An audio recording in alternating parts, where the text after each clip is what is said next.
Hospital's Board of Directors. Today's meeting is officially called to order. So for the record, please note that Erin Kelly is representing Deputy Mayor Suzanne Miles Gustav, Garrison Hillier is representing Molly Wasso Park, and Sahira McNatt is representing Dr. Michelle Morse, all in a voting capacity. Thank you. So the next on the agenda is the adoption of the minutes for the Board of Directors meeting held on October 30th, 2025. Are there any questions or comments or changes? Hearing none, can I hear a motion to accept the minutes? All in favor, please say yes. Yes. Opposed, say no. So the motion carries. During the executive session, the board received and approved NYC Health and Hospitals medical staff credential initial reappointments, and changes of privileges for the month of November 2025. The board received and approved oral and written governing body report, a report from NYC Health and Hospitals Harlem, and the board also received and approved the written submission of the semi-annual governing body reports from NYC Health and Hospitals Jacoby and North Central Bronx. Let me move to Vendex approval. Since we began the process of approving contracts prior to Vendex approvals, there are 10 items on today's agenda requiring Vendex approval, 5 of which have that approval. There are 18 items from previous board meetings pending Vendex approval. We will continue to notify the board as outstanding Vendex approvals are received. So I'm going to move now to the resolutions. We have several of them, so let's keep presentations timely, stay on schedule. And it's number 6, Dr. Calamia. Thank you. Authorizing New York City Health and Hospitals Corporation, the system, to increase funding by $29,922,455, which includes a 10% contingency, to its previously negotiated and executed contract with Natera Inc., for prenatal testing services. The cumulative not-to-exceed value for services provided by Natera shall increase from $15 million to $44,922,455 for the remainder of the contract term, which continues until 12/31/2027, including 2 one-year renewal options exercisable at the discretion of the system. This was presented to the Medical and Professional Affairs Information Technology Committee on November 3rd, 2025, where it was approved unanimously for presentation to the board. Thank you so much. So, Clinical Services Operations is requesting approval to increase the not-to-exceed amount for our prenatal testing contract with our current vendor, Natera Inc. Our prenatal screening program is designed around the offering of 2 key tests. We offer non-invasive prenatal tests, or NIPS, and what that means is that we analyze the fetal DNA to detect any chromosomal abnormalities that may cause, for example, Down syndrome. We also offer carrier screens. These are once-in-a-lifetime tests that are used to analyze the parent's DNA. These tests are offered either during or before the pregnancy, and the goal is the same, is to identify any hidden genetic mutations in a select number of genes that could put the child at risk of developing a serious illness. Now, carrier screens are a safe, effective, and evidence-based tool that are now considered routine care. So by offering these tests, H&H aligns with both the New York State Department of Health and the American College of Obstetricians and Gynecologists. These 2 organizations recommend offering these tests to anyone who is pregnant or considering pregnancy. Next, please. Thank you. NIPT and carrier screening services were procured through a competitive RFP process. The procurement was approved by the CRC in August 2022 and approved by the board in November of the same year with an NCE of $15 million. The contract includes a 3-year initial term and 2 one-year options to renew and will expire on December 31st, 2027. The contract spend through August 2025 amounts to $18.4 million. Now, if there's one thing that I'd like you to remember, is that these tests, non-invasive prenatal tests and carrier screens, are both reimbursable by third-party payers, including Medicaid. a conservative payment estimate for the top reimbursed CPT code for the period of calendar year 23 through July 2025 shows that we've collected approximately $24 million. In fact, I'm confident that we will recoup the cost associated with this contract. Clinical Services Operations is requesting approval to increase the not to exceed amount by $29,922,455 for prenatal testing services. There are two main reasons that support the need for this increase. First, it's the inclusion of the cost of carrier screens. While carrier screens were included in the RFP and in the executed contract, the cost of these tests were never factored in the original projections.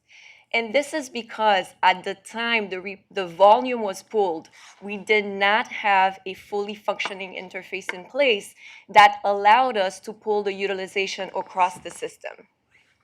And the second reason is that the demand for NIPT exceeded our original forecast by approximately 5%. So as you can see in the table below, we've exceeded the NCE value by $3.4 million. The projected spend based on utilization alone for the period of July 25 through December 2027 amounts to $24.1 million. We've added a 10% contingency layer based on the projected spend, which totals $2.4 million. Adding these three lines together, we get our NCE increase request amount of $29,922,455. Layering on the NCE increase to the original NCE amount of $15 million, this raises the total contract NCE to $44,922,455. The vendor performance, as you can see at the bottom right, is rated as very good, and vendor diversity is not applicable to this contract as there were no scopes that could be subcontracted under this solicitation. So today we're here because we are requesting Board of Directors approval to authorize the New York City Health and Hospitals Corporation, the system, to increase funding by $29,922,455, which includes a 10% contingency to its previously negotiated and executed contract with Natera Inc., Natera, for prenatal testing services. The cumulative not to exceed value for services provided by Natera shall increase from $15 million to $44,922,455 for the remainder of the contract term, which continues until December 31st, 2027, including 2 one-year renewal options exercisable at the discretion of the system. And I'd like to end with 3 key points.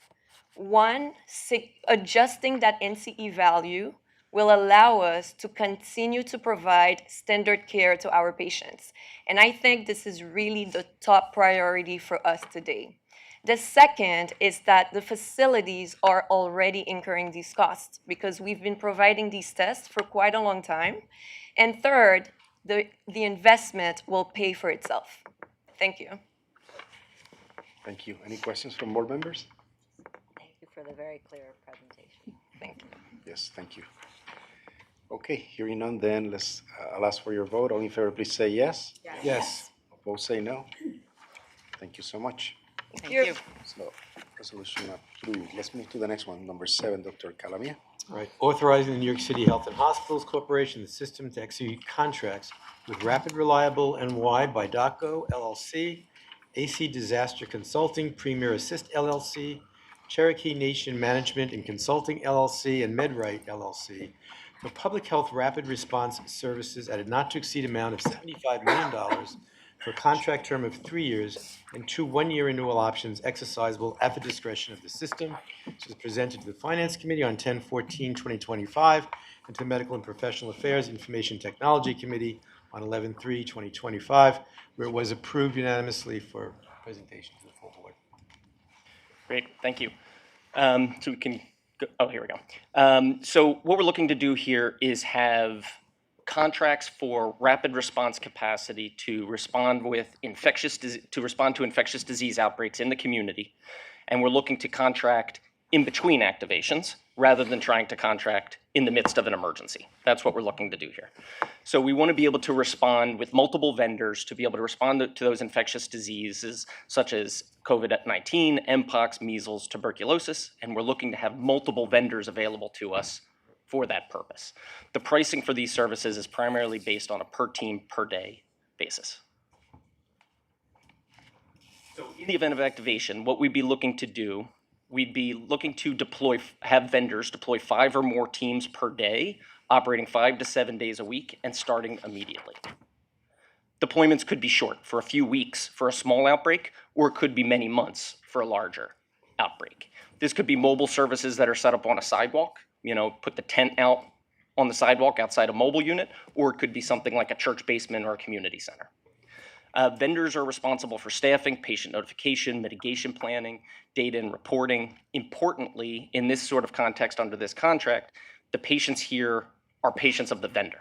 They're not Health and Hospitals patients here. They'd be patients of the vendor and in the vendor's EMR. The vendors will be expected to meet performance KPIs, including mobilization time, response time, and provide reporting. Vendors are going to be managed by existing staff under the Office of Ambulatory Care. No additional internal resources needed for small or medium-sized responses. For a larger response, we might need to seek out additional staffing at that time. Vendors will be assigned based on their expertise and capacity. That's part of the reason we want to have multiple vendors here. Different vendors will have different expertise. Small, quick, short responses might be better suited for some vendors. Large-scale responses maybe for others. Whatever the response size needed, if we're looking to use these contracts, it will require written authorization from the Health and Hospitals President and CEO to activate. And then the Health and Hospitals Board and OMB will be informed of the President and CEO's approval, and OMB will be asked to provide agreement to cover incurred costs. The NTE here you see was calculated based on 16 teams per day for 120 days a year for each of the 5 years. Next slide. You see here the minimum criteria, the substantive criteria, and our evaluation committee. The overview of procurement from July through September, with the evaluation committee submitting scores in early to mid-September, with the top 5 scores being the ones we're seeking to go forward with. You see here indicated that AC Disaster Consulting is a new vendor for us, but all the others are returning in some form or fashion that we've worked with them in the past. Over the next few slides, you see that each of the vendors here is indicated as excellent on their vendor performance in the past. And on the vendor diversity, each of them have a plan to get to the 30% target that the vendor diversity team established for this, including 2 of which are certified themselves as NYC MBEs or WBEs. So again, thank you for your consideration. We're seeking the authorization for those 5 vendors with a not to exceed amount of $75 million for a 3-year contract with 2 one-year renewals. And again, none of that money would be spent without authorization from the president or CEO in advance of activation. Thank you. Any questions from board members? I think Chris Keeley has started speaking much faster. I think you've noticed something here, Yeah. right? Is it possible? Infected by Dr. Fedon. Yes. Seeking to address. Great presentation, yes. Any questions? Okay, hearing none, then all in favor, please say yes. Yes. Opposed, say no. Resolution approved. Thank you. Thank you. We move on to the next one, number 8, Dr. Calamia. Authorizing New York City Health and Hospitals Corporation, the system, to execute a contract with Lenox Hill Radiology and Medical Imaging Associates, PC, for outpatient radiology imaging services at a not-to-exceed amount of $12,228,746, which includes a 20% contingency for a contract term of 3 years and 2 one-year renewal options exercisable at the discretion of the system, then presented to the Medical and Professional Affairs Information Technology Committee on 11/3/2025, where it was approved unanimously for presentation to the full board. Thank you for the presentation today. I'd just like to say that this contract is to provide services for advanced radiology studies such as PET-CT, cardiac MRI, breast MRI, in lieu of services for patients where there are long wait times. So I'd just like to have you that while we go through this. So we're seeking to contract with a qualified third-party vendor to provide enterprise-wide supplementary radiology imaging services. The contract will be available to all eligible NYC hospital facilities and all patient populations. The supplemental radiology imaging services will have the following goals: to provide patient populations a consistent level of access to radiology, PET-CT, cardiac MRI, and other advanced imaging procedures, and minimize the potential risk of extended wait times while the health system builds capacity to support these exams. We'll establish a clear governance mechanism to decide when and where the external third-party service provider should be engaged, and define a vendor clinical and operational performance standard. We also track radiology services that are referred to the third-party service provider.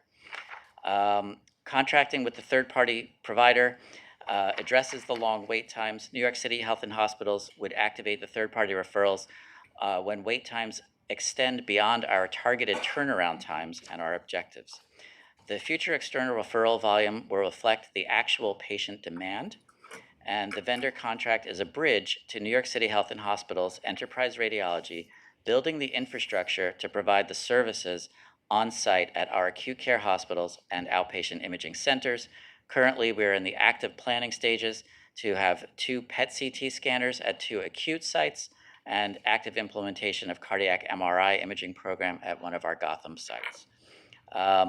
The current vendor is Lenox Hill Radiology and Medical Imaging Associates. It's a RadNet affiliated imaging center. Remote Diagnostics Imaging was awarded a contract in February of 2018. The original contract expired in December of 2024. An extension was given until April of 2025, and a deviation memo was signed also in April 2025 for $2.4 million, which extended the contract through April 30th, 2026. The total contract spend from February 2018 through September 2025 is $4.3 million. The projected annual spend for 2025 is $840,000. And to date, only Bellevue Hospital has an account with Lenox Hill Radiology and Medical Imaging Associates through this contract. Next slide. So just wanted to go over some terms about the contract. The current annual contract value is $1,774,000. Now this includes the amount that is billed by the third-party provider and the amount that New York City Health and Hospitals pays. And based on our $816,000 represents 46% of patients. So approximately 1 in 2 patients are patients that are paid for by New York City Health and Hospitals, and the other is billed for by the provider. What we are looking at here and what we are asking for is that if we continued with just the one provider, we think that over the 5-year term of the contract, our costs would be $4,849,863. If we expand services to the other acute sites, which we would like to do in order to facilitate these exams, then our costs go up to $12,228,746, and that includes a 20% contingency. And so just wanted to go a little bit about how these costs for New York City Health and Hospitals is calculated. For uninsured patients, the vendor will bill New York City Health and Hospitals based on the Medicaid fee schedule or a negotiated rate, and the negotiated rate currently is the Medicaid fee schedule. Insured patients are referred from our institutions to the third-party provider. They are billed at the rate of the third-party provider. Should a patient present with a non-participating insurance plan, this would be considered a self-pay for all services and will need to be provided. The patient would be notified before the services of the amount that would be expected for the patient to pay. requested to sign a waiver of consent before receiving services at LHR, ensuring transparency and understanding. And if there is a delinquency with those patients, the vendor makes every effort to collect or discharge accounts in arrears for New York City Health and Hospitals on a case-by-case basis. On this page, the only thing I'd like to really highlight is that one of our main criteria was that there were multiple geographic locations throughout New York City, and this vendor has multiple locations in each borough. An overview of the procurement process. In July of 2024, the initial application to our CRC was approved to put an RFP out for services. In August of 2024, the RFP was posted on the city record and sent directly to 8 vendors. Later in August, pre-proposal conference calls were held. 1 vendor attended the call. In September of 2024, proposals were due. 1 proposal was submitted. And in April of 2025, the evaluation committee submitted the final scores, and the top scoring was Lenox Hill Radiology and Medical Imaging Associates. We can go through the next slide. Okay, great. So the thing I'd like to highlight here is that there are 49 locations throughout New York City and just multiple throughout the borough. Next slide, please. The overall rating for this vendor is good. And then the next slide, vendor diversity. There were no goal was set for this solicitation. The services procured under this contract are clinical services and self-performed. So last slide, please. So again, we are requesting the approval for authorizing New York City Health and Hospitals Corporation to execute a contract with Lenox Hill Radiology and Medical Imaging Associates, PC, for outpatient radiology imaging services at a not-to-exceed amount of $12,228,746, which includes a 20% contingency for a contract term of 3 years and 2 one-year renewal options, exercisable at the discretion of the system. Thank you very much for your attention. Thank you. Please.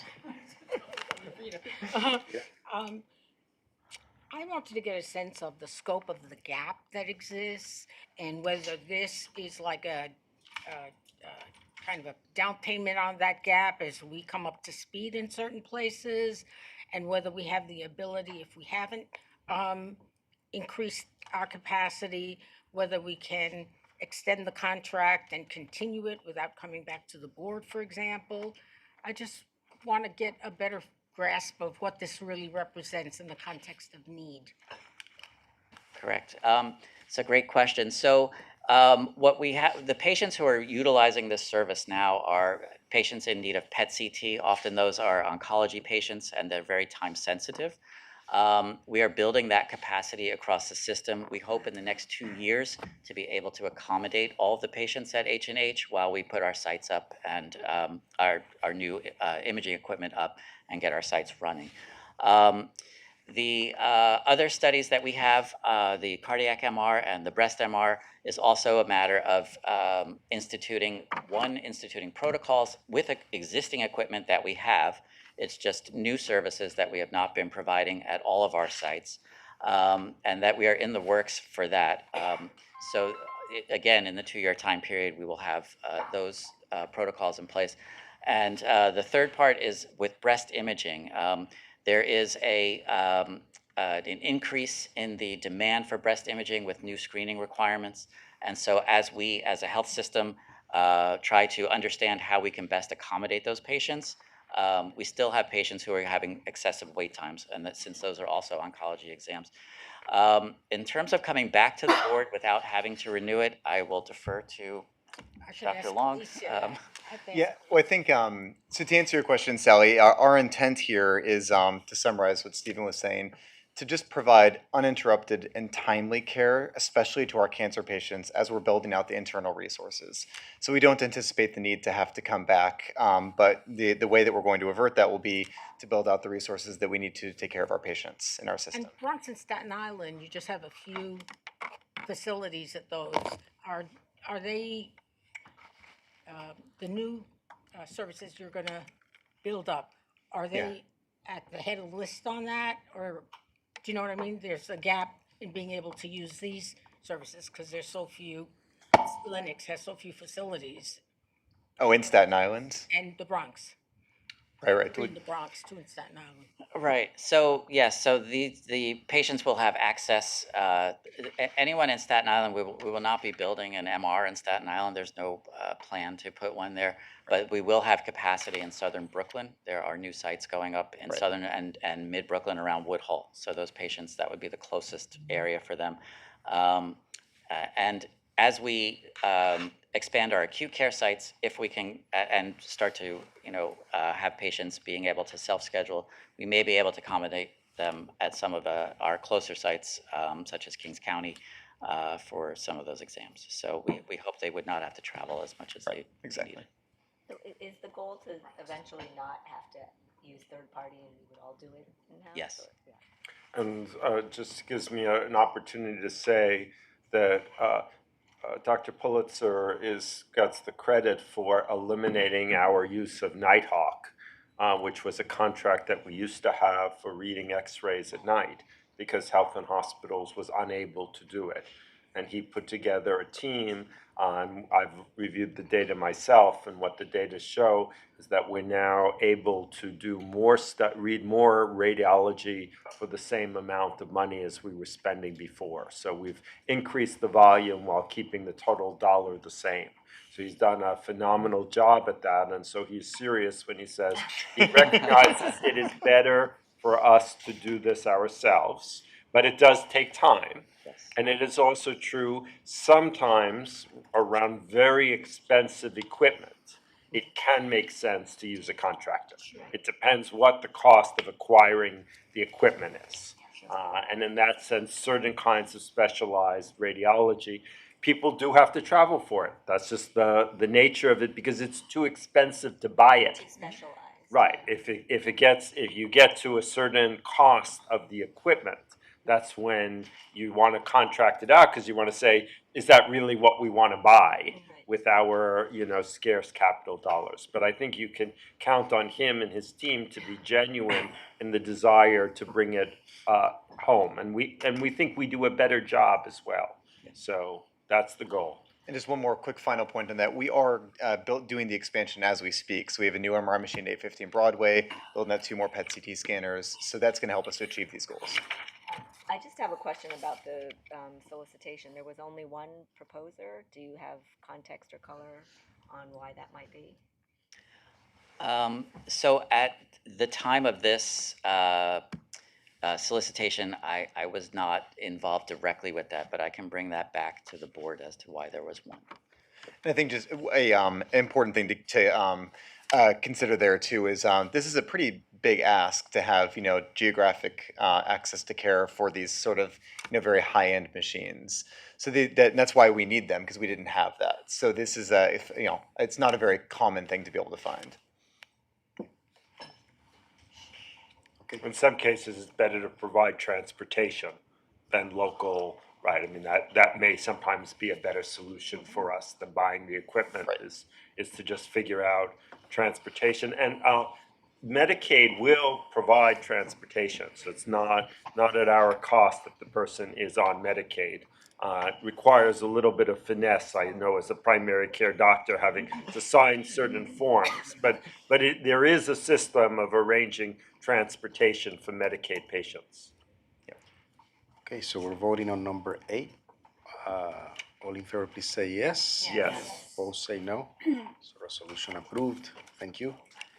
We move to number 9. Authorizing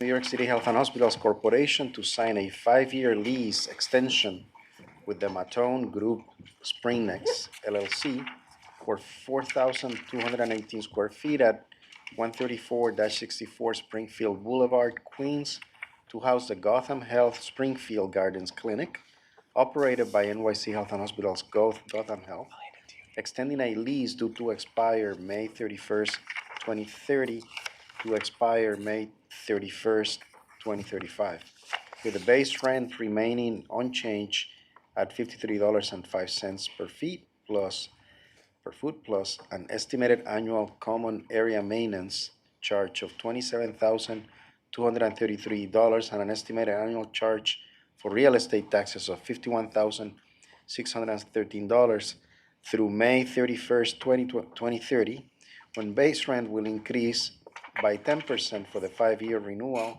terms, bringing the rate to $58.35 per square foot, provided there will be no rent for the first and 13 months of the extension term. And this was presented to the Capital Committee on November 3rd. All right, thank you very much. So today we're going to be talking about Gotham Health Springfield Gardens. To contextualize and zoom out for a second, Gotham Health has 29 locations across New York City today, 8 of which are in Queens, and you can see on the bottom right here where Springfield Gardens is. So if I go to the next slide, I'll tell you a little bit more about Springfield Gardens. So at this site, we provide adult primary care, pediatric primary care, and women's health. We've been offering services at this site since 2008. It's in the Springfield-Laurelton area is a medically underserved area, which has made our site even more important there. Speaking to the need of the site, we've actually seen a 20% increase in the volume of patients' visits coming to the site since 2022. The current lease is in year 6 out of 10. The current lease is for about 4,200 square feet in a larger commercial building.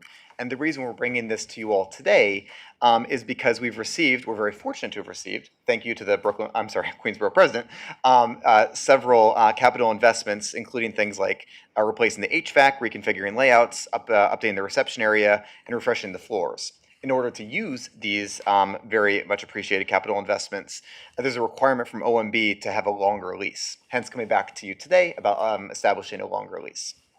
So if we go to the next slide, this is a picture of current state Springfield. I've been there myself. It's a lovely clinic. It'll be even better after we make these capital improvements. I'll go to the next slide. So in terms of what the community need here, just to, again, establish the importance of this clinic in particular, this area is a medically underserved area. It scores per HRSA 17 out of 26, with 26 indicating the highest need for medical services. Poverty rate 17%. Obesity rates for adults and children are 25% and 24% respectively. And chronic disease rates are higher in this community. The diabetes rate is 16% compared to the citywide average of 12%. So all of that's to say, this community has ongoing medical needs, especially chronic disease needs. We're seeing an increase in the number of patients coming to us every year. This clinic has stepped up to the challenge and will do an even better job with these capital improvements. So I'm going to go to the next slide just to give a number behind that.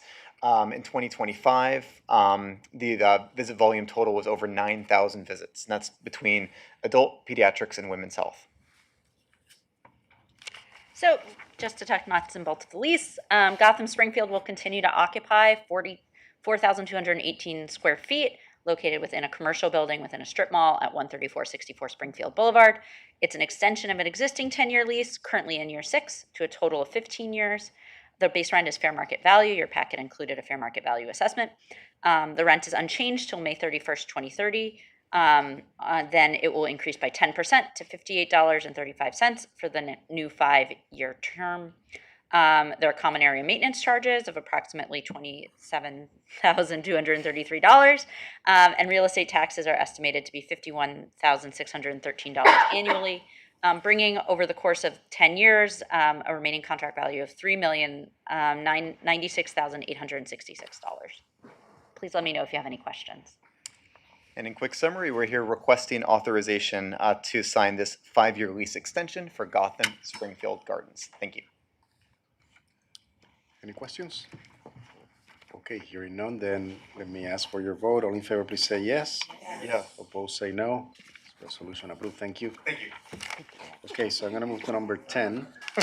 Authorizing New York City Health and Hospitals Corporation, the system, to execute a 5-year lease agreement with Harveyline LLC for approximately 600 square feet of ground floor space at 2101 Mermaid Avenue, Brooklyn, New York, to house the Women, Infants, and Children's Program, the WIC program, operated by NYC Health and Hospitals South Brooklyn at a cost of $24 per square foot or $14,400 per year, to escalate by 2.25% per year for a total rent amount over the 5-year term of $75,313.72.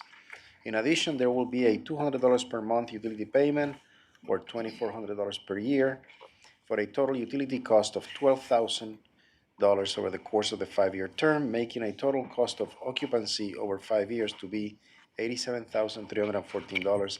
And this was presented to the Capital Committee on November 3rd. Wonderful. So we're here today to talk about South Brooklyn's Women, Infant, and Children Program, which provides nutritional services to pregnant, breastfeeding, and postpartum women and children less than 5 years of age who are determined to be at nutritional risk in the low income. New York State has granted South Brooklyn Health the service within zip code 11224, which will serve approximately 1,900 patients through this grant. This program has been successfully operated by South Brooklyn Health since January 2016, and New York State has approved the continued use of this site for WIC purposes. Next slide. The terms of the lease are New York City Health and Hospitals South Brooklyn Health will occupy 600 square feet at 2101 Mermaid Avenue, Brooklyn, New York. It's a 5-year lease, which will commence upon execution of the lease. The base rent is $24 per square foot to escalate 2.25% each year and $200 a month in utilities. The system and the landlord will hold an option to terminate the lease with 90 days notice. To exercise such termination option, the system shall pay a termination fee equal to 3 months' rent. The total annual occupancy fee for base rent over the 5-year term will be approximately $87,314. Please let me or the leadership from South Brooklyn Health let me know if you have any questions. Questions? I think the only thing is just the report from Helmsley might be the wrong one in our packet. So I'm sorry. it's referencing the Springfield again, not Ah. the Mermaid Avenue. If we could get that. Okay, we can absolutely pass on the correct fair market value report. Any other questions? Comments? Okay. Let's take it up for a vote. Then all in favor, please say yes. Yes. Opposed, say no. Resolution approved. Thank you. Thank you. Number 11, authorizing the New York City Health and Hospitals Corporation, the system to execute a contract with National Environmental Safety Company, Inc.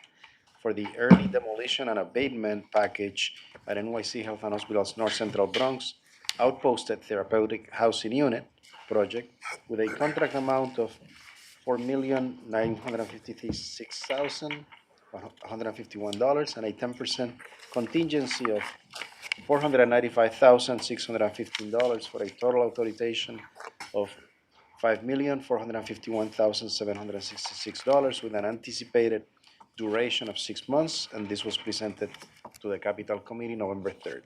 Good afternoon, board members, Dr. Pagan and Dr. Katz. I'm Manny Saez from the Department of OFD. I'm joined today by Senior Vice President Patsy Yang from CHS, Tim O'Leary, Chief Financial Officer from CHS, and Minji Andar from OFD. And with that, I'll hand it over to Tim to take us through the beginning parts of this presentation. Yeah, good afternoon. This slide gives you an overview of the Outposted Therapeutic Housing Unit at NCB as a whole and shows you how this request fits into that. In March 2024, the mayor directed Health and Hospitals to resume design and construction associated with all 3 outposted units, Bellevue, Woodhall, and NCB. NCB is going to be located on 13, 14, 15, and 16th floors. Anticipated substantial completion is December 2028, pending timely finalization of design.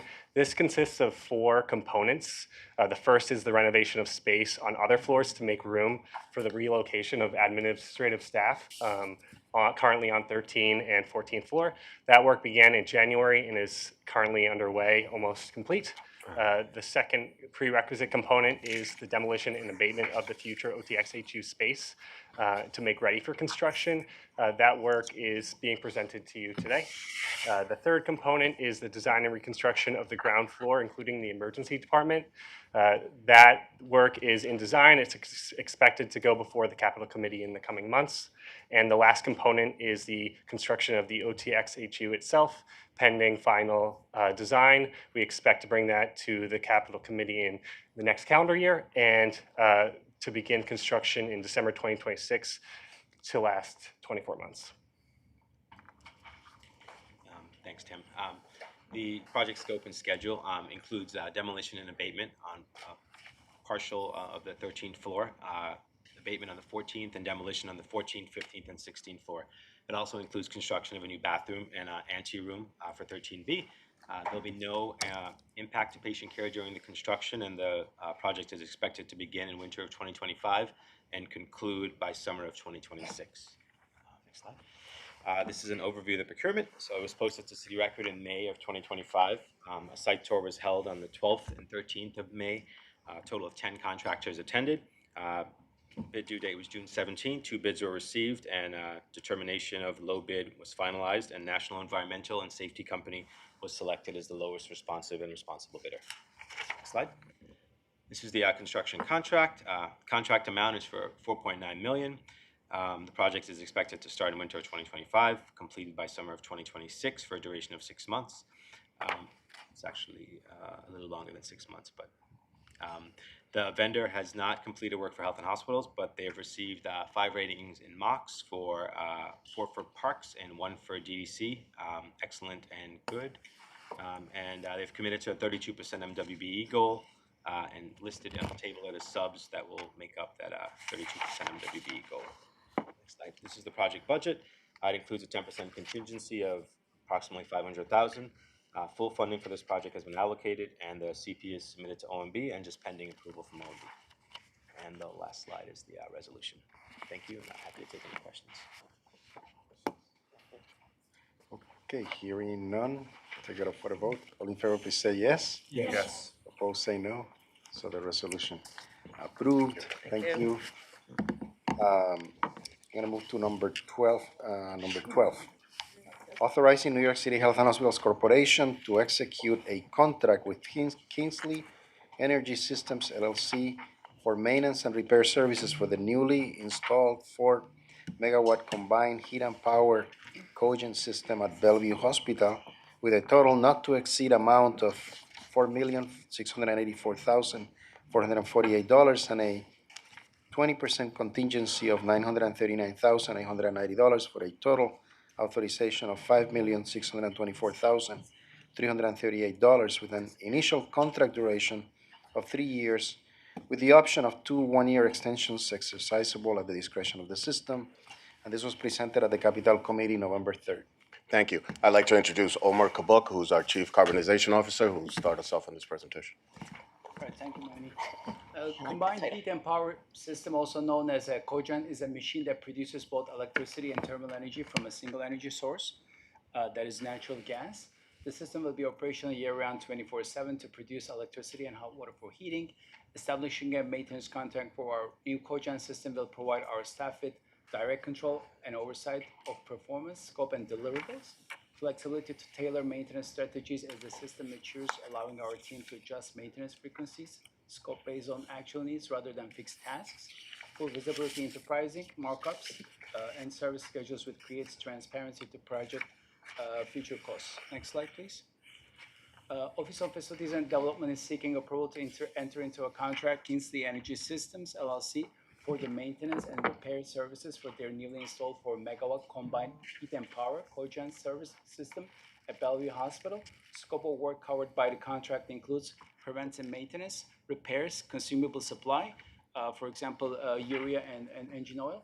And a maintenance contract ensures the cogen system is properly maintained, which is essential to ensure reliable operation and maximize uptime, ensure optimal operational efficiency, extend equipment service life, maintain safety and regulatory compliance, maximize return on investment. Next slide, please. Angie. Thank you, Omer. So an application to issue a request for an RFP was approved by CRC in January of this year. It was posted to City Record and sent directly to 4 vendors in February of this year.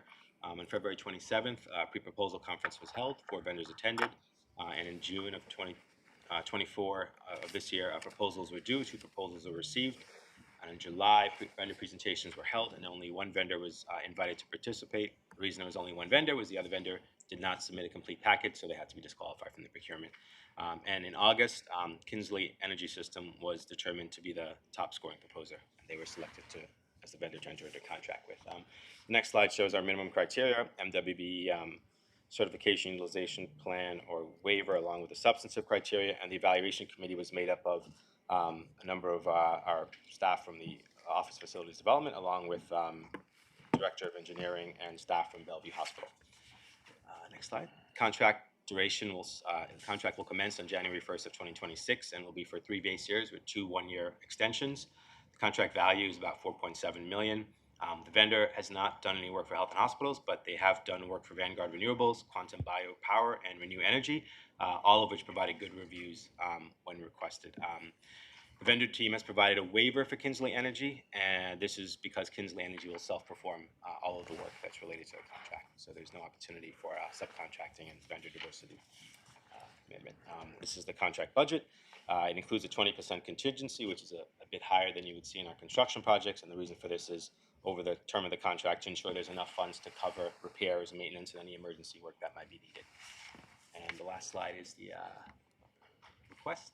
Thank you. I'm happy to take any questions. Questions on this one? It's gonna require ongoing maintenance beyond the 5 years. You'll just come back each time for another contract? Is that Correct. what you We'll think? re-procure before this current contract expires and come back to the board for approval for the next contract. Thank you. Okay, let's vote on this one. All in favor, please say yes. Yes. Opposed, say no. So resolution on the Kingsley contract approved. So let me move to number 13, authorizing the New York City Health and Hospitals Corporation, the system to execute a best interest renewal contract with North Star Recovery Services, Inc. for the provision of emergency incident recovery services for NYC Health and Hospitals, extending the term of the existing contract to December 31st, 2028, with all other terms and conditions remaining unchanged. This was presented to the Capital Committee November 3rd. Thank you. A little bit of background on this. The Emergency Incident Recovery Services encompasses the comprehensive response, management, and restoration effects required to stabilize facilities, ensure patient and staff safety, and restore critical operations following a major disruptive event such as natural disasters, fires, and catastrophic incidents. Services involved but are not limited to immediate assessment of and mitigation of damages, including structural repairs, water, mold remediation, electrical and mechanical systems. New York City Health and Hospitals first identified the need for these services following the extensive damage caused by Superstorm Sandy back in 2012. And with that, I'll hand it over to Mention. Thank you, Manny. So there were 2 procurements completed previously for these services, one in 2013 of December, and then March in 2019, the most recent one. The March 2019 yielded Belfour Property Restoration as the highest scoring vendor. They were granted approval to enter into a 3-year contract with 2 one-year options by both the board and CRC in June of 2019. In August 2019, the federal guidelines for managing Category A infectious waste required the system to expand Belfour's contract to include this service. Belfour was both unwilling and unable to do that at the time, resulting in us awarding the contract to North Star Recovery Service, who was the second highest rated proposer for that procurement. CRC and the Board of Directors granted approval in June 2020 and July of 2020, respectively, to enter into contract with North Star. That contract expires at the end of this year, December 31st, and the total spend against that contract since the inception has been about $75.5 million, of which 90% of that was during COVID. Next slide. So why the best interest renewal? Under OP 100-5, the system can renew a contract with the appropriate vendor when pricing due diligence is completed and when it's in the system's best interest to do so. So why do this with North Star? North Star is a market leader for emergency incident recovery services. They have the largest environmental remediation and demolition company in the world. They have the largest fleet of remediation equipment in North America. They also have 5 locations in the tri-state area, and they have significant experience with FEMA reimbursement documentation. They've been providing these services along with Category A waste remediation services for the system since 2013. They're familiar with our acute care facilities and our post-acute care facilities, as well as our system processes for emergency incident response and communicable disease response. And they were a key partner in us being able to deliver increased surge capacity during COVID-19. Next slide. So North Star is only activated when the system has exhausted all other means of obtaining the services needed. It both requires the approval of the president and CEO and a declaration of emergency to activate the contract, and work is issued only on a task order basis. The vendors agreed to hold their pricing with the exception of labor, which is tied to union contracts and has to increase as such. And securing this contract now as opposed to in an emergency guarantees us price certainty, whereas in the emergency, based on supply and demand, price could be variable. So it's in our best interest to do that now as opposed to later. And then just the institutional knowledge that North Star has acquired, working with us since 2013 of our facilities, our staff, our processes. To replicate that with another vendor would take some time, and during that time could potentially leave the system vulnerable if another incident were to occur. Next slide. This is vendor performance, which has been excellent to date. Next slide. And the contract. So the current contract is set to expire December 31st, and this resolution will allow it to be extended 3 years to December 31st, 2028. All other contract terms will remain unchanged. North Star will continue working with the system's emergency management team and the facilities to annually update their hazard assessments and operations plan, and they will continue to perform on-site simulated exercises at Bellevue Hospital to prepare for communicable disease response. This is a contingency-based contract, so it does not obligate the system to use North Star, but we have them available in the event we do need them, and we have the contract in place with the pricing established. The Office of Facilities Development and Central Office Emergency Management manages this contract together via an established incident assessment and activation matrix. Once there's a declaration of emergency and approval to utilize North Star, there will be monthly reporting to the board of spending related to the activation until the emergency has concluded. And then funding source for each task order will be determined based on the nature of the emergency. It could be capital or it could be expense if the incident is not capitally eligible. So we will either seek funding through OMB, funding through the federal government, or have to fund it from our operational budget once we understand the nature of the emergency. And next slide. And this is the vendor diversity. So as of date, North Star has committed, I think, 17% of spend against their vendor diversity goal. Their services are so unique in these situations. It's really, and they're kind of a vendor of last resort. So when we go to them, because of the nature of the emergency and the timeliness needed to response, there may not be an opportunity to solicit diverse vendor participation. So when possible, they do, and they did that during COVID, and they were able to achieve a 17% spend based on the dollars that were exhausted during COVID. Next slide. And this is the resolution. I think we might have talked about this in capital, but Yes. you know, given how important it's always in an emergency, and they seem to be very dominant North Star in the area, so a good partner for us. But we did have an experience where we had another vendor, they kind of stepped aside, and so we had to rely on them. And now we are needing to do a best interest renewal, and because we don't have a gap in service in case there's an emergency, how do we kind of prevent that from happening going forward, like having one or two potential opportunities, or having at least others that might get to know us? Is there something we can do to avoid being in a situation where we're relying only upon one? Yes, I think you had a great suggestion in Capital Committee, and I think we will employ this in probably 2 years when we procure or this contract is expiring, to seek multiple partners in that procurement instead of one, so that we can have multiple vendors that we can seek these services from instead of one, and to your point, be obligated to that one in perpetuity, as opposed to having options that we can put our eggs not in one bucket. It sounded like infectious waste disposal was a deal breaker for Belfour, although it seems like to be a specialty for North Star. Are there other vendors that Yes. have that as an issue? Well, sorry, can no, I thought handle you were going to say, are there other vendors that can provide that service? Yes, there are other vendors that can provide that service. North Star is not the only vendor in this space that can do that. But because of the familiarity that they've had with our system and understanding how we can dispose of infectious waste, they've kind of led through their services to be able to be the best suitable vendor for us today, to be able to do that. Okay. The most important thing at health and hospitals to have in an emergency is Manny. Just yesterday, Helen, our wonderful CEO at Elmhurst, was singing his praises to me because Elmhurst had an unexpected water problem. And as always, Manny, who manages to be everywhere, was there fixing the problem. And one of the things she commented on, Manny, was how calm you are, and how that made it possible for everybody to get through the emergency knowing that you were there and you were taking care of it. So North Star contracts are good, but Manny is best.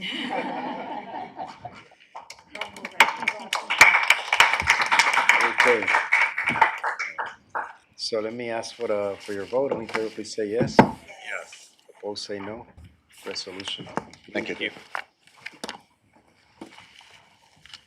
Let me move to 14, which is adopting a third revised statement of policy for the review and authorization of procurement matters by the Board of Directors of New York City Health and Hospitals Corporation and directing the president of the system to prepare a revision of operating procedure 100-5 to implement such statement of policy. And this is being presented directly to the board today.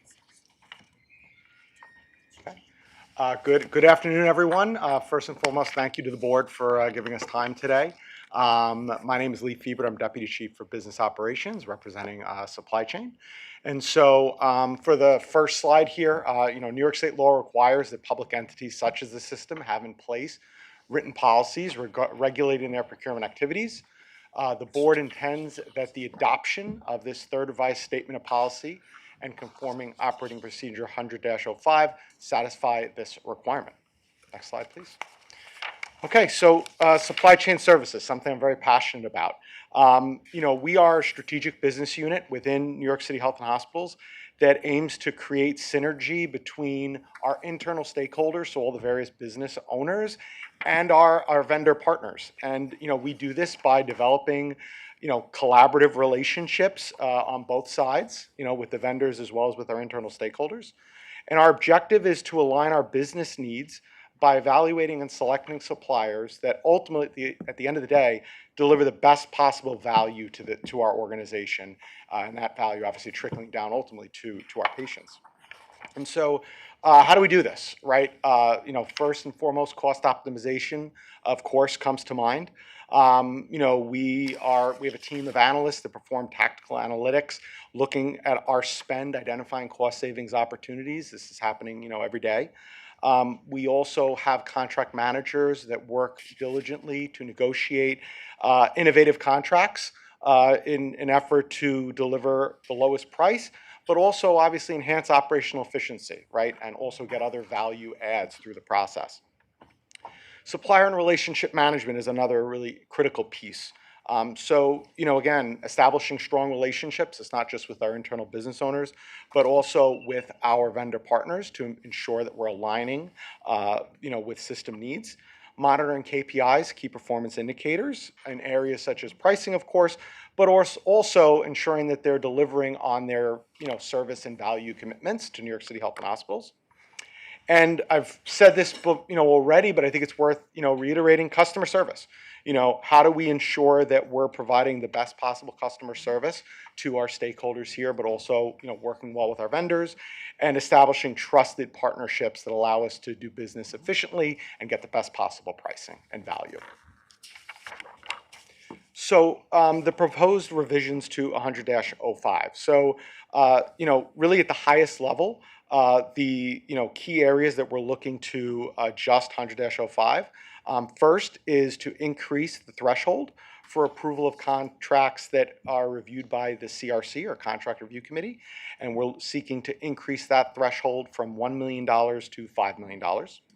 Also increasing the threshold for the approval of procurements of services by the board from $5 million to $10 million. We're also seeking to clarify and adjust responsibilities between where the supply chain services and the Office of Legal Affairs partner, to make sure there's clear roles and responsibilities relating to contract negotiations, as well as expanding and reinforcing language for procurements overseen by OLA, including affiliation agreements and clinical service agreements. And then lastly, enhanced ownership and process for when there are exceptions to this policy and how that's approved and signed off. So subsequent to, if we, approve these changes, we will have to also ensure that these changes are reflected in other documents. That includes, of course, our supply chain manual, which dictates how we run our business, as well as other relevant OPs that may govern procurements that are excluded from 100-05. So, for example, clinical services. And lastly, this is our request and resolution. Happy to take any questions. Okay. Any questions? How did we select the threshold, that's 5 and 10 million, 1 to 5, 5 to 10? Yeah, so a couple different things. I mean, certainly we looked at inflation as one factor to help drive the decision making. We also looked at the totality of our procurements to try to understand, where they were falling, and we felt that these revisions would allow us to really focus on those high value contracts. So, as an example, we believe that the adjustment from $5 to $10 million will result in a reduction of about 25% in the total procurements coming forward. And again, I think even looking at the procurements we had today, you could see how that would play out. Do you have a sense of how many were like below 10 million? So what we did is we did an analysis over, and forgive me, I don't remember the N off the top of my head, but we looked at the last 12 months to try to determine, we felt that was the most relevant to try to figure out where, how much of an impact this change would have. 17 over 24 months. Sounds about right. Sorry, Danielle, didn't hear you. 17 over 24 months would be the reduction.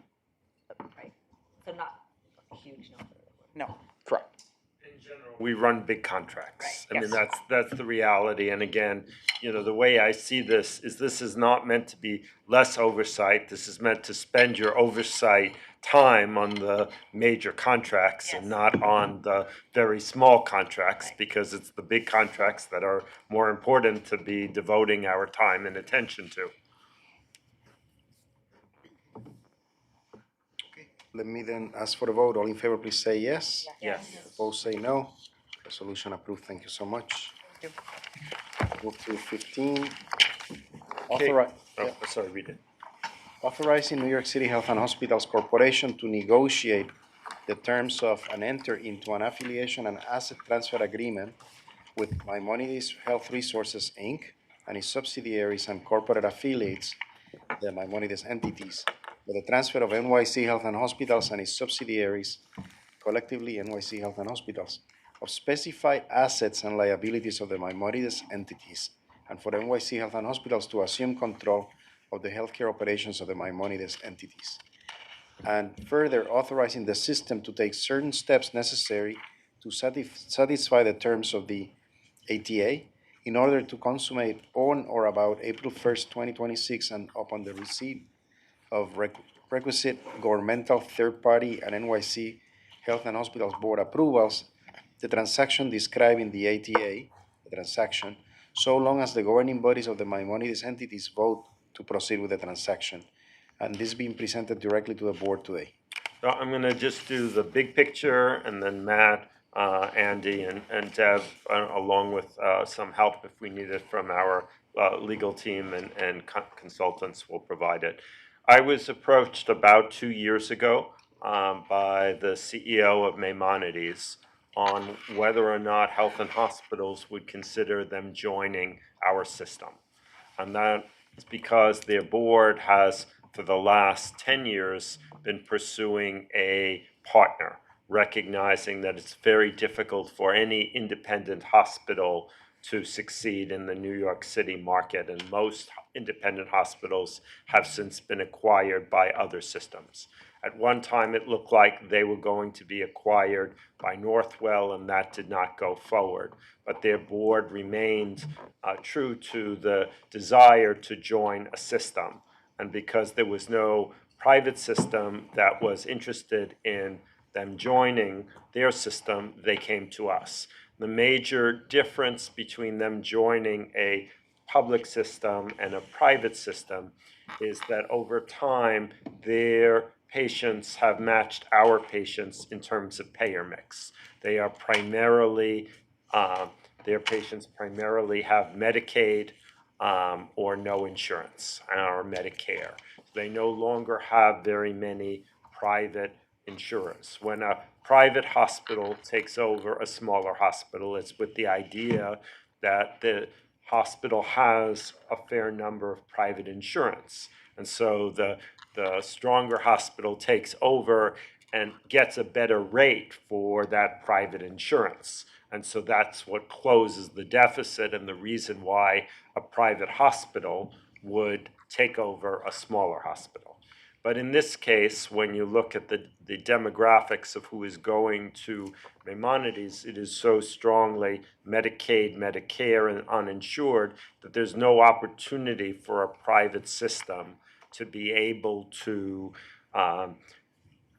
close their large financial deficit, which Matt will talk about, by getting better rates on private insurance. There's just not enough private insurance to make any difference. Conversely, the advantage that public hospitals have is that we can match Medicaid rates. So everybody knows that Medicaid is a 50-50 proposition. The local entity, either the city or the state, put up 50%, and that 50% is then matched and comes back to the public entity. The match has to be a certified public expenditure. So no amount of money alone, we believe, would help Maimonides without the match. The gap is so large that only an entity that can do the actual match. We have been very clear from the beginning that this is an unusual arrangement that we are doing, in the sense that we are not trying to acquire Maimonides. We are not buying Maimonides. We are a mission-driven organization that has 11 acute care hospitals, 5 skilled nursing facilities. We were not in the market for a new hospital. We are interested in helping, and we will pursue this and want to pursue it as long as it's clear that we are of help. We are concerned that the size of Maimonides, with a census of 760 patients, the only children's hospital in Brooklyn, a borough of 3 million people, a trauma center, is critical to the safety net system in Brooklyn and cannot be allowed to fail. On the other hand, we're not aware of any other viable solution at this moment, because and as you'll hear in the numbers, we believe that the numbers are so large as to make it impossible for any entity to close the gap unless they can match Medicaid, and only a public entity can match Medicaid. We do feel that there are advantages for this to go forward for our own patients. In particular, while Health and Hospitals tends to shine in primary care and trauma, Maimonides focuses on specialty care. They have a great deal of capacity, especially in areas like pediatric subspecialists, where you need a certain volume to maintain it. And we do think that the patients in Brooklyn at our other 3 hospitals would be able to benefit from increased capacity for specialty care. It's also relevant that right now, for example, for open heart surgery, which we only do currently at Bellevue, we can't always meet the access desire in as timely a way. Patients have to wait for the cardiothoracic surgery. It's the only place that we do it. Maimonides has a very large and successful cardiac thoracic program, and so that would potentially enable us to have another place for our Brooklyn patients and have less strain on Bellevue. We are currently working with Maimonides, aside from this deal, to cover our maternal fetal medicine needs at Lincoln and Harlem, because they have a very successful maternal fetal medicine fellowship, something we don't have, something only a very specialized hospital would have. And because they have a fellowship, they are able to recruit very effectively. One of our problems in recruiting maternal fetal medicine doctors is we don't have a fellowship. People tend to stay where their mentors are, where they've had positive experiences. So we hope that by having a contract with them to do this, we'll not only get better care for our pregnant women who have difficult pregnancies, but that we'll also have a line to be able to recruit. As you'll hear in Matt's presentation, there are lots of unknowns. In seeking your vote today, we recognize that this is one step in the process. This is not, we are aiming, and you'll see it in Matt's documents, the optimal time to have a full asset transfer would be by the end of March, because the federal fiscal year begins April 1, and that would allow us to maximize the ability to match dollars. So we're in November now. We would need for this to go forward to come back to you multiple times, including for a management contract that would cover the salaries of unionized staff at Maimonides, land transfers. There would have to be a variety of additional actions that you would need to take. So if after today's presentation you are in favor of the resolution, it will authorize me to continue to negotiate toward them joining. If at any point during the next 4 months it turns out that we uncover issues that we cannot handle, it will turn out that we will come back to you and tell you that we are not able to pursue it. We imagine that certainly at each of the next meetings, and perhaps the need for additional briefings as we go along. This is a complicated issue. And again, I want to close the way I always feel. Everything in this organization needs to be about mission. That is who we are. And at the end of the day, we're going to do this we do it for the patients who are currently being cared for. And that is what we are about. And we are prepared to do hard things. When we volunteered to do the HERC clinics, many people said, wow, this is a very high-risk thing. And we said, but we love our sister agency, and they're already providing shelter to all these people, and they can't just on their own do it. They need help. And people said, are you sure this is a risky thing? And it was challenging. There were a lot of challenges in doing those centers, but, due to Chris and Ted, we did it. And we enter this with the same idea that this is difficult, but that we're doing it for the right reasons. And if in the end we can add value, we want to. If in the end it turns out that Maimonides board does not vote to join us, then that will be the end, and that will be okay for us. We want to be of use. We are not here to acquire anything, only to follow our mission and of use. So with that, Matt is going to start a much more technical explanation. Well, thank you for having us today. The presentation you have in front of you takes you through the history and mission of each organization. So you can start to see some of the alignment and common themes that we have.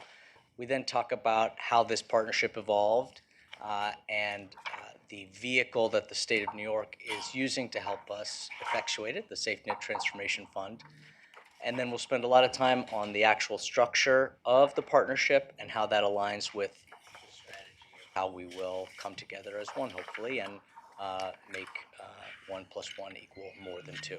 And then finally, we'll talk about next steps and some of the multiple different approvals we'll be coming back to the board with. So we'll start with Deb to talk about some of the history and mission. Yeah, and again, thank you for hearing us today. To start with sort of opening the aperture, just a reminder of who we are. As you know, in 1969, we were created by state statute as a public benefit corporation, though we work very closely with our colleagues in city government and very much appreciate our support from the mayor and OMB. We are not a city agency. I don't need to tell all of you that our board consists of a true dazzling array of people from different backgrounds, different skills, different perspectives. That's what makes the work good. That's what makes the work best. Our CEO, we are very pleased, serves at your pleasure, so thank you for that. And of course, our meetings are public, and I say that to reinforce that This conversation needs to be public, and any subsequent conversations need to be public.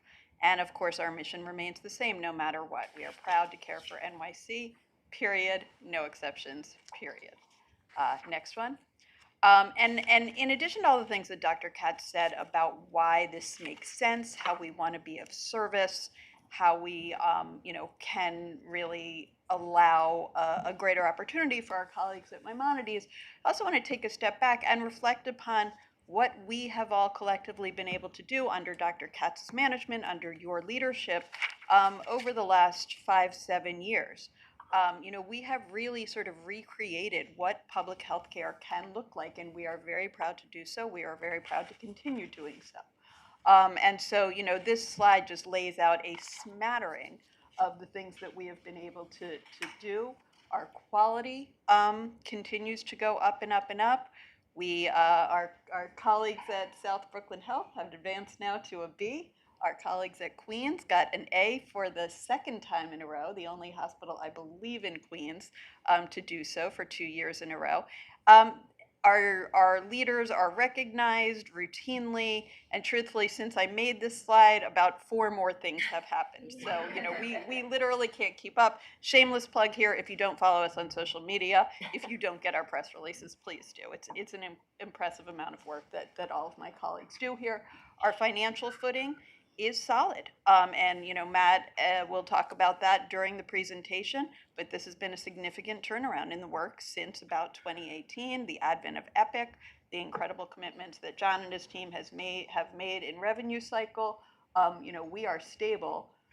We, of course, honor and center our work around our workforce. We take a lot of steps to retain them, to try to keep them growing, educated, working at the top of their license, try to support them in all sorts of ways.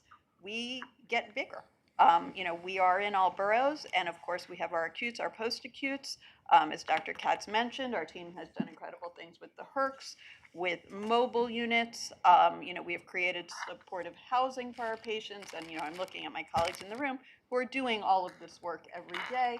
And importantly, for this transaction, we are a double honor roll user of Epic. You're going to be hearing a lot about Epic in this discussion, but kudos to Kim Mendez and her team for leading us in that important direction. Next slide. And what's really salient here is we are very much aligned with the mission and values of our colleagues at Maimonides. And this is just a brief history for those of you who are unfamiliar. Created in 1911, actually as a city dispensary by a group of concerned women in the neighborhood. That merged into a hospital, merged into another hospital, which in 1947 became sort of the predicate to the entity that is now known as Maimonides, named after Rabbi Moshe ben Maimon, who was a very humanistic health leader. And that has remained sort of a touch point for the way we understand Maimonides delivers care. Just like we do, it is about the patient, it is about the whole patient. It's one of the reasons we think we can work together so well. Next slide. And so as Dr. Katz touched on at the beginning, Maimonides it's a very large, it's a very unique, and it's a rightfully proud institution in Brooklyn. It serves over 300,000 patients each year, 850 beds across its hospitals. It serves a major role in educating the next generation of physicians across the country, really, with over 500 residents and fellows. And then it offers essential services, including a range of specialty care services that are unique in the borough of Brooklyn. On the next slide, how did the partnership emerge? And I think Dr. Katz touched on it. Our missions are aligned, and our patients have become increasingly aligned, especially in the last 5 to 10 years. Maimonides serves a very diverse and underserved community in Brooklyn. Their patient population is overwhelmingly Medicaid. And since COVID-19 in particular, their deficit has deepened, and state initiatives to support them have kept them solvent and functional, but are not sustainable over the long term. And the fundamental challenge is their operating costs are outpacing their revenue growth. And in that situation and with that balance sheet, their ability to invest in capital projects and important innovations like an electronic health record and revenue system like Epic are very difficult. So that is what they need in a health system partner. The vehicle for us to be that partner and to build this partnership is the New York State Safety Net Transformation Program. This was created a couple of years ago in the state budget. It's not specific to us or Maimonides. There are a number of other institutions joining up and forming partnerships through this program.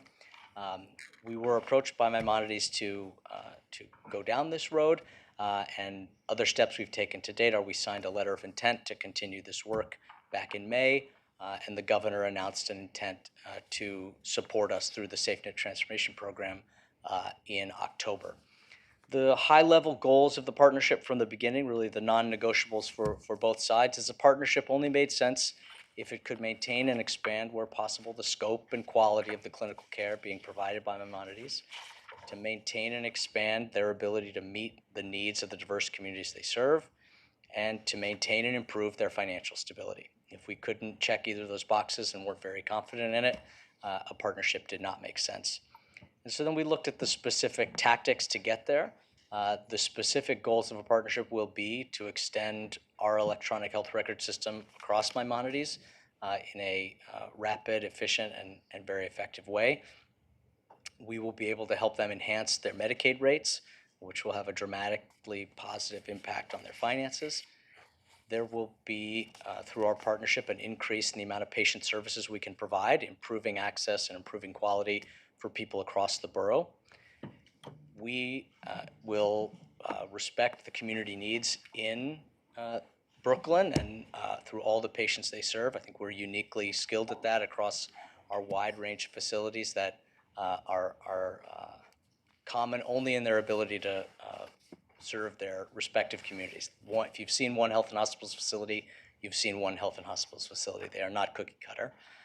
And then we're committed to preserving the academic and specialty and cultural identity of Maimonides. And so the specific benefits to the other health and hospitals facilities and our patients are the continued existence of Maimonides, first and foremost, ensuring care to the many, many thousands of patients that they serve. It will provide improvements in specialty access for our patients, both in Brooklyn and citywide. The preservation and expansion of their unique tertiary and quaternary care services are a big benefit to all of Brooklyn.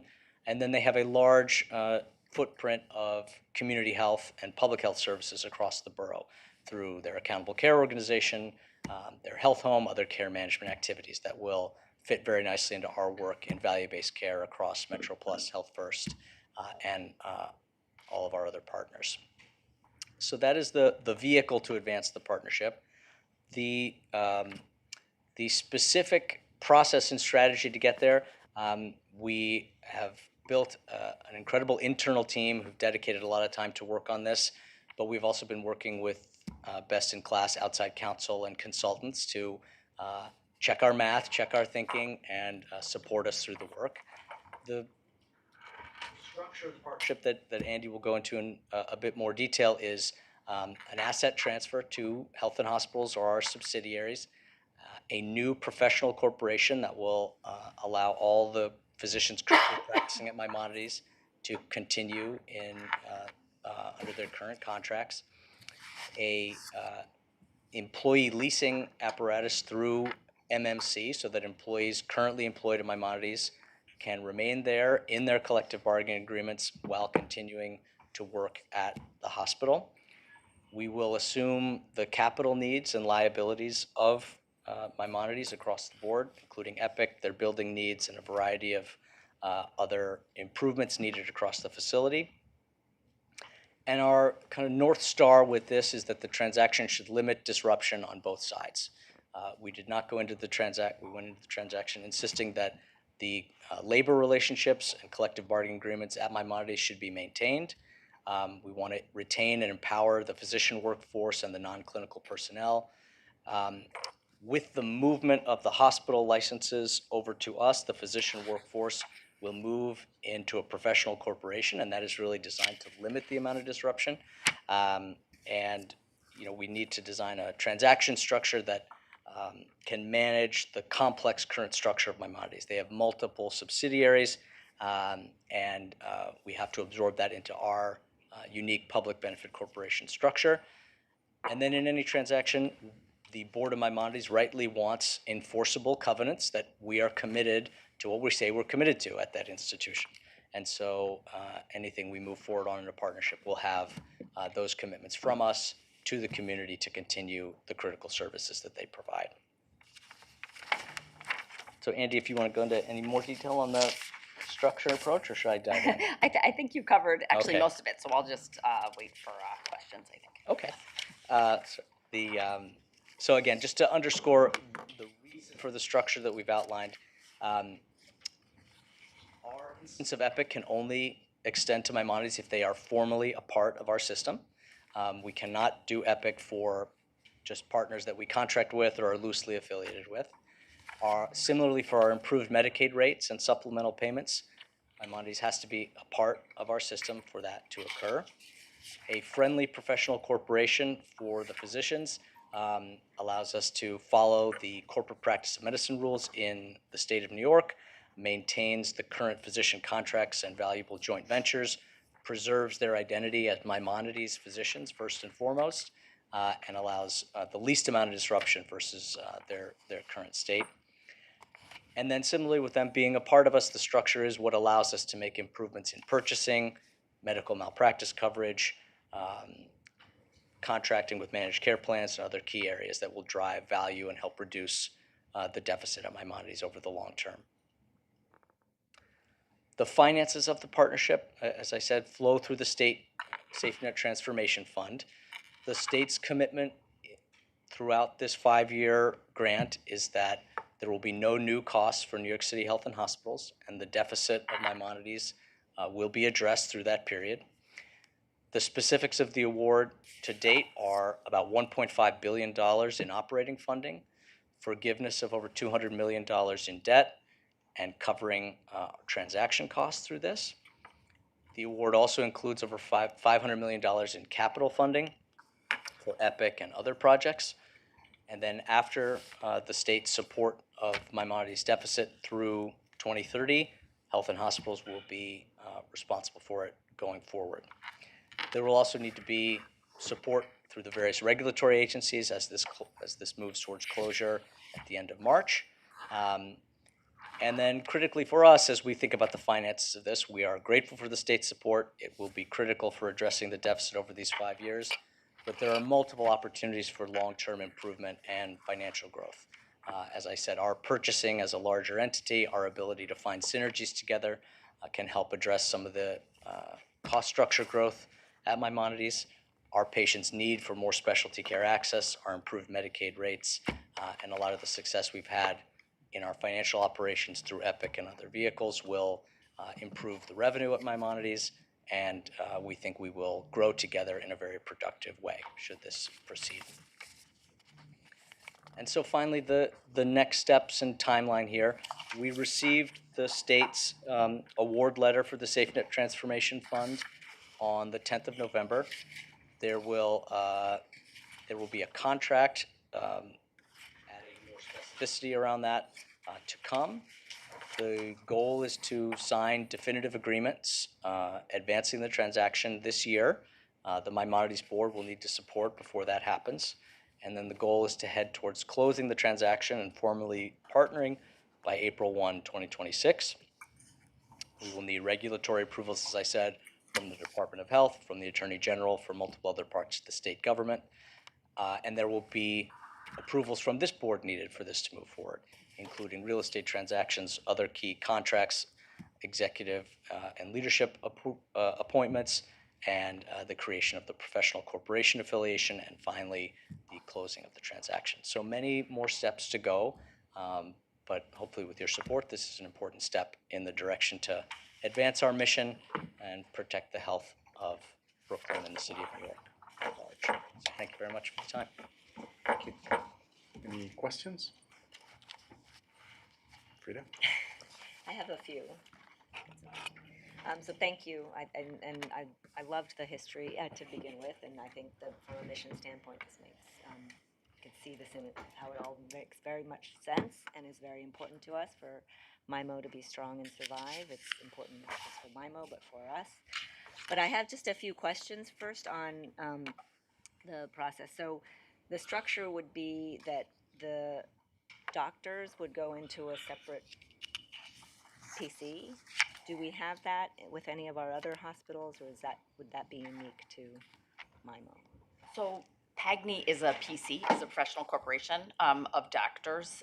Similarly, so we do have that structure. You know, our two other sort of large, what we call affiliates, are medical schools actually that provide physician coverage for our other hospitals. But in this situation, we would create a professional corporation that would have some features in common with PAGNI and some features not. This, what we're anticipating, is much more typical for a relationship with a system, certainly of our size, often referred to as like a friendly PC. Some of the considerations are that it would be we are hoping that it will be a tax exempt PC, very much integrated and aligned with H&H's mission, but with H&H governance, in the PC, but some substantial responsibilities and management responsibilities left to the physicians, the non-H&H physicians in the PC. So it's a structure that's not uncommon, but the first time that we exactly are using it at H&H. Okay. And then the other employees, you said here, will generally remain at MMC and provide services to H&H. So how would that, is that like our affiliation agreements? So we'll have, just to sort of divide that out. So the expectation is that all of the unionized employees will definitely remain currently the organization there is called the Maimonides Medical Center. That's what we're referring to as MMC. They will remain there with the exceptions of residents who we are still waiting to speak with CAR, their union representative, but because of the corporate practice of medicine, they may not be able to stay in MMC. They may go to the PC. We have to have conversations with them. But at MMC, the unionized employees will remain. The collective bargaining agreements will remain. H&H will assume some, but minority governance over MMC. So there will be some seats on the board and other things that H&H will have with respect to MMC. Management employees, probably some may stay, or supervisory employees, some may stay at MMC, some may eventually come to be employees at H&H. At very leadership levels, they will move over, we expect, to H&H. And there will be a services agreement between MMC and H&H. Again, maybe for all of you, the PAGNI relationship or the other affiliate relationships is probably the closest analogy, but it would be for non-physician services. Thank you. And I think so all of the collective bargaining agreements, et cetera, will stay with MMC. They won't come into the city, like our process with our agreements. Correct. The other question I have some of the other questions is more tied to the state commitment. I think in the page that we've seen here, there's a commitment of $1.5 billion, but also a statement that says ensure no new costs for H&H. So to the extent that there are costs above and beyond the 1.5 over the 5-year period, how do we have protection around that? Well, maybe I should answer because I have most of the interaction with the state. I think a critical part to understand is that all of our financing depends on the state, not just this project, right? If the state were not willing to get us the ACR, and we could not have applied on our own for the ACR, nor could we do the work required to get the ACR, right? So getting the ACR required that the state wanted to help us. And in general, for our finances, because of the role that the state has for Medicaid, working positively with the state is the single most important thing in terms of our rates, right? So, we have done this project together with them, recognizing that the issue for them not only is the huge amount of money that they need to provide Maimonides, but they're not in a position to help Maimonides. They can only say yes to the expense, no to the expense, right? Or fill in a hole. They can't provide the things that we can provide in terms of, better purchasing rate, an EPIC system on their hours, the malpractice, the utilities, right? So that's just a way of saying they understand that we are doing this to help the state and Maimonides, and that we have been clear all along that the city is not doing this to take on the state's whole. The city is doing this in order to help a historic hospital, and that both sides have to be prepared to do what is necessary.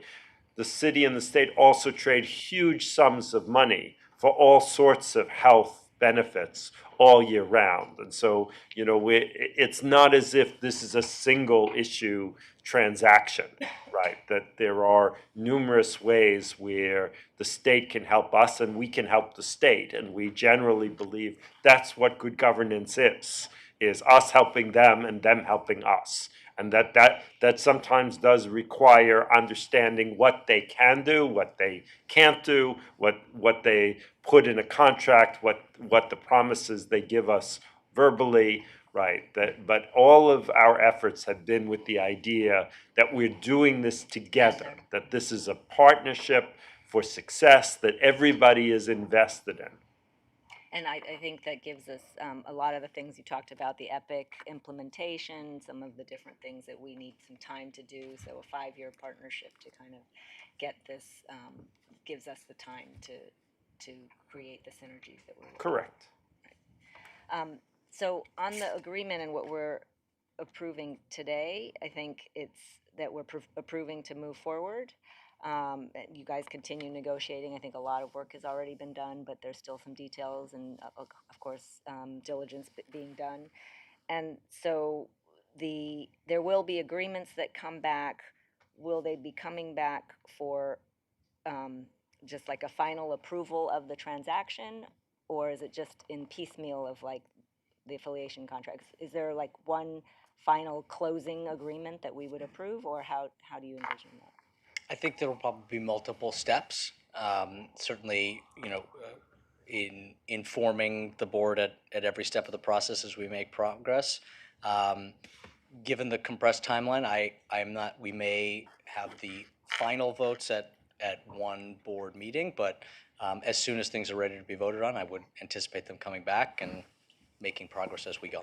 Okay, I think probably with the timeline, at least for myself, it would be helpful to have updates along the way, so we're not just voting all at once at the end. So I think that would be good. On the question of if it does not, something comes along, we find, of course, Maimonides board has to vote first, and you're moving along, but we discover something or it's not going to work and it doesn't happen, and the transaction is off. What happens with all the costs that have been incurred by us to the state to move the transaction along? The state's commitment in the award letter has been to cover our transaction costs. Even if it doesn't close. That would be, I think, a subject of the contract with the state when this award letter gets finalized. We all go in optimistic and expect that when we put our minds to something, we will close. But certainly our hope would be that if it doesn't close through no fault of ours, that our transaction costs are covered and it doesn't negatively impact our financial picture. Thank you. I don't have any other questions.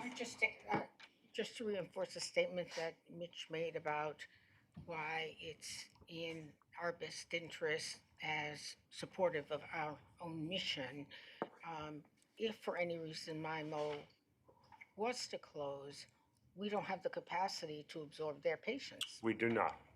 And neither do any of the surrounding hospitals. It's just too large. 760 patients as a daily census. As a daily census, okay. Because I saw 330,000. I'm like, I didn't quite get the numbers. Okay. Yeah, that's a Huge. just It's a the very size of sobering Bellevue. thought. Right. Basically, it's the size of Bellevue. And beyond the fact that we couldn't, it would be detrimental to all of our other facilities and all of the Create a huge access problem in Brooklyn. But I think one of the things that the team presented was also the benefits as well, having access to specialty care and additional services. So I think from both standpoints, it's important for us to have this. So I do think that is, we have seen some of the numbers, and this is not going to be easy. So there is a lot to do, but we're very mission aligned. I think all of the things you've talked about our Medicaid structure and the synergies that we can get is going to give us the best opportunity to get this ship righted in 5 years. It is worth remembering that when I came, I was told that part of my job was to close 2 hospitals, to close the deficit of health and hospitals, and together we figured out how not to close any hospitals, but actually to grow our enterprise. So we are used to the idea of challenging things. This is a very big challenge, very big. And Mitch, how much of this has already been presented to the MIMO board? It's an excellent question. Matt? Well, their board meetings are not in public, so those are private board meetings, and we are not privy to exactly what they discuss in their.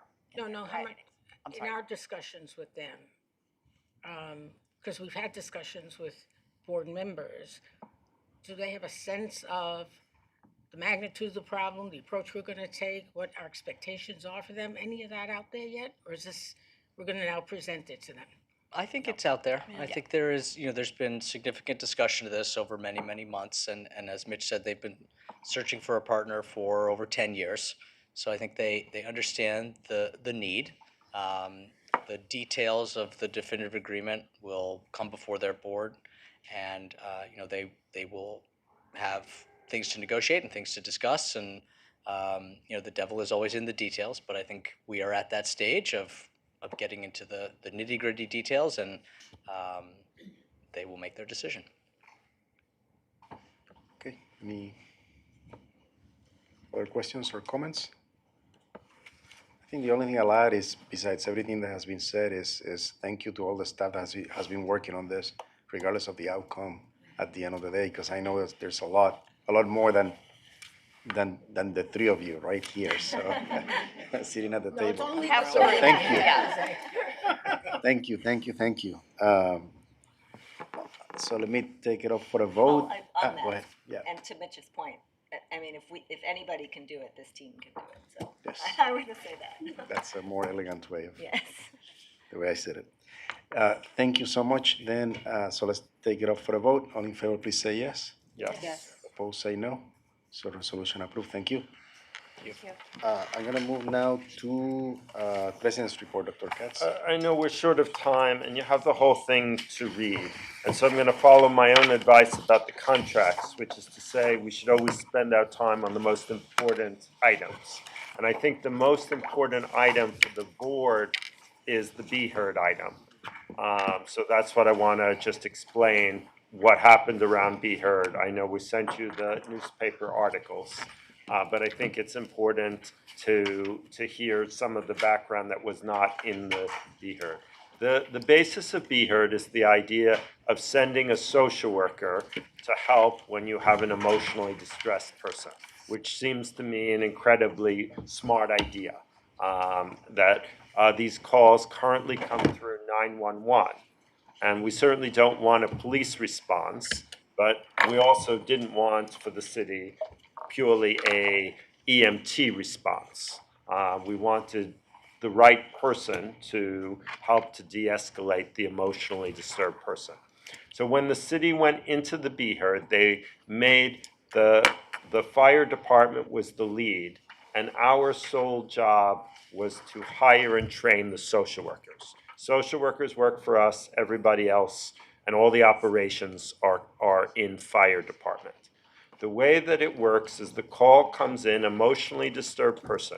call taker makes sure that the person does not have a knife, a gun, that there is no violence.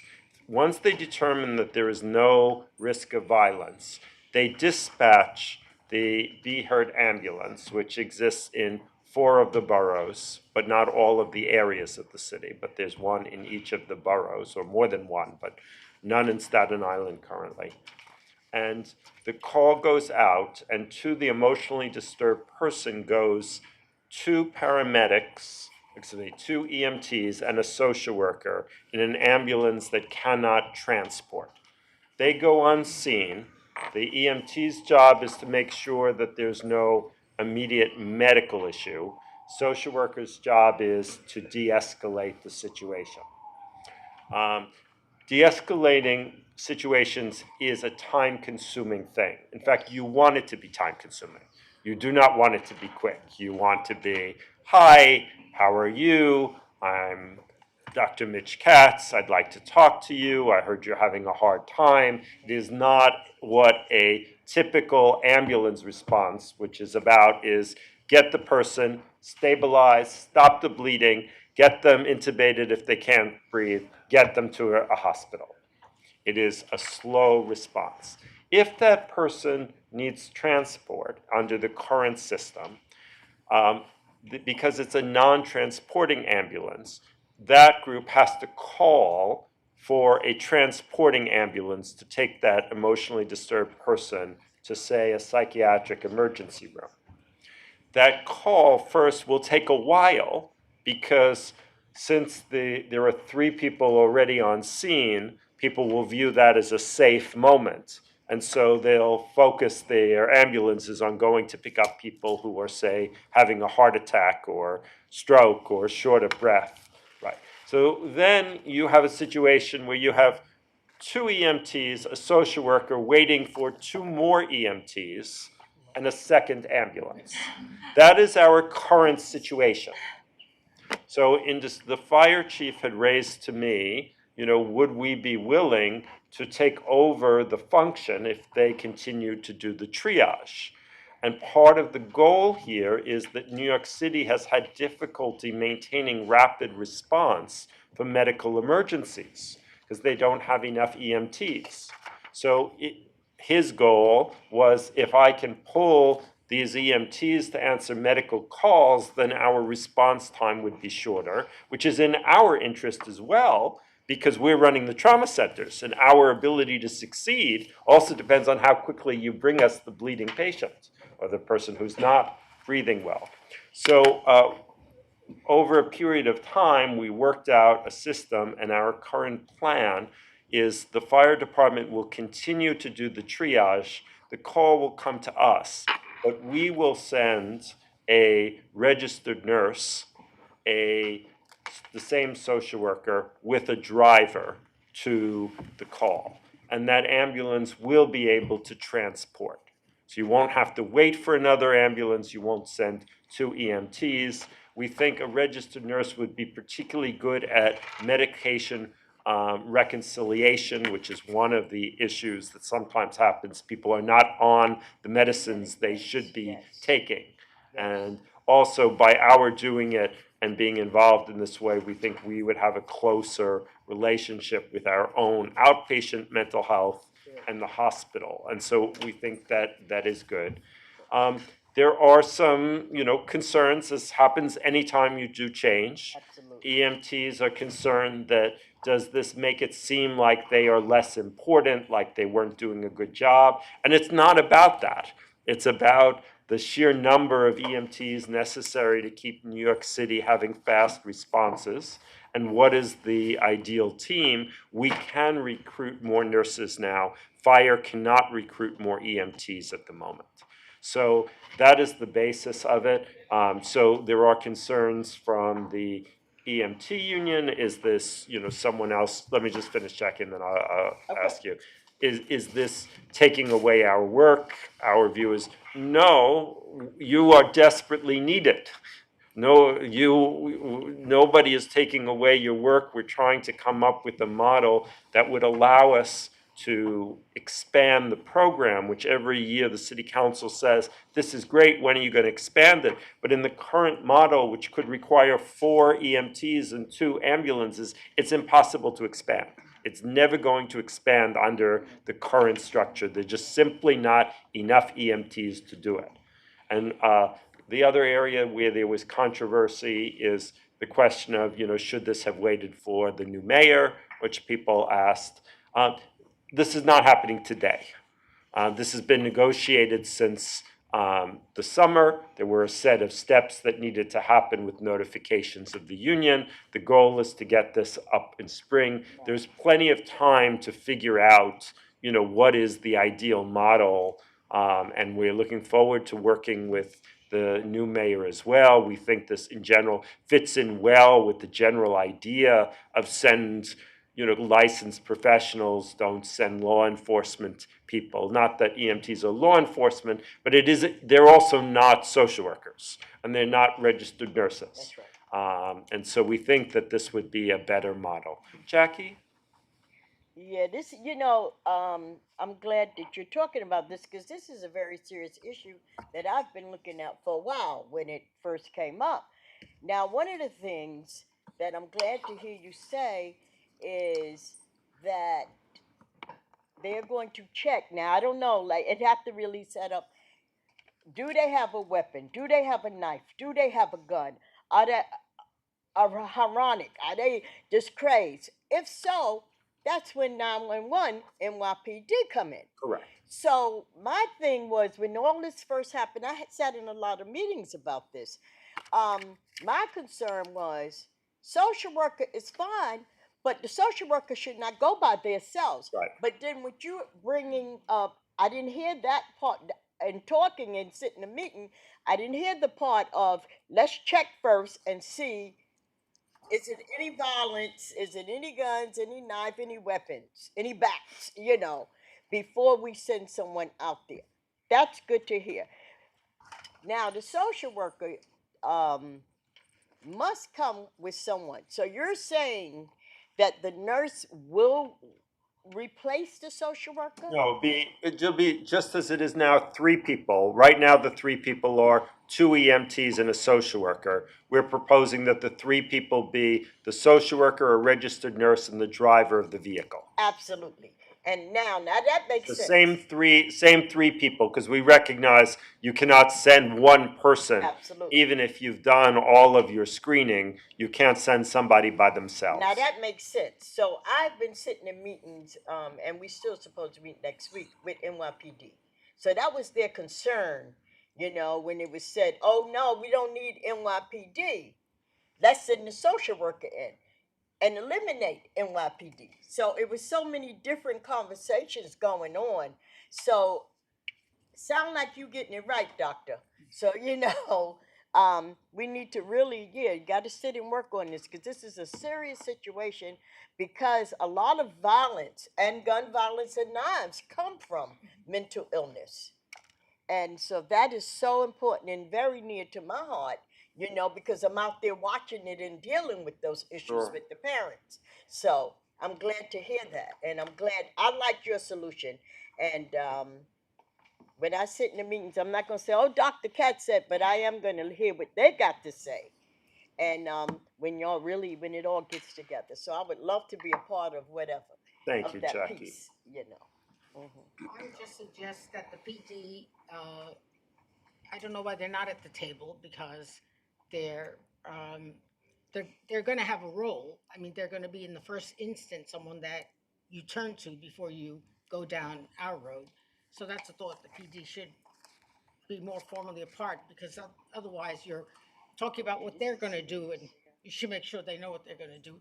Yeah. Secondly, one of the controllers, city or state controller, did an audit on Be Heard. And someone should look at it just to make sure that whatever the issues were, a lot of it was just numbers, how many calls went to where and kind of availability and access.